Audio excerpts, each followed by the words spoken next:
Radionicu koja je bila nazvana Održavati i održati rijeku i na njoj smo se bavili temama vezanim uz zaštitu okoliša, komunalne usluge, što je povezano jedno sa drugim, i uz prostorni razvoj i telekomunikacijsku infrastrukturu. Radionica je bila vrlo dinamična. Ukratko ću sažeti zaključke koje je ona donijela. Dakle, ono što je jasno, Rijeka želi biti ekološki održiv i zelen grad. U odnosu na komunalnu infrastrukturu to znači daljnji rad na unapređivanju sustava odvodnje i cilj je do 2030. imati oko 90% priključenih kućanstava. Također u području otpada identificirana su dva cilja.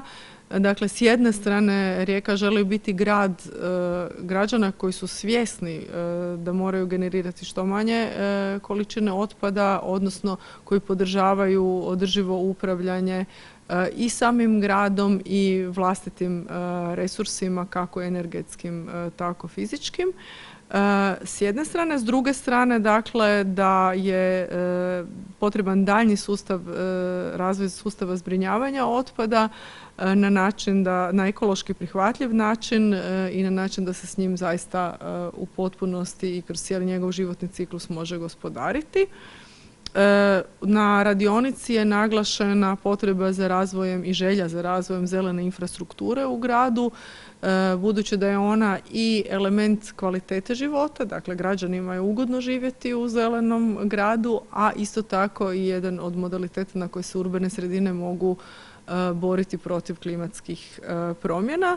Konačno, govorili smo i o dobrim i značajnim pomacima koje Rijeka ima kako u razvoju telekomunikacijske infrastrukture i jako dobroj pokrivenosti budućom 5G mrežom, tako i željom da ona nastavi taj razvoj, da 2030. bude gigabitno društvo, da tada ima 6G ili možda i neku od naprednijih mreža, a nastavno na to i da kroz projekt SECOM i Smart 3 i ono što je počela na tom području dalje nastavi i da se afirmira kao svojevrsni živući laboratorij, living lab, kako se to kaže na engleskom, za sve industrije pametnog grada, dakle da ne samo hrvatske tvrtke nego i druge tvrtke koje razvijaju rješenja, tehnološka rješenja za pametne gradove, dolaze u Rijeku da ih tu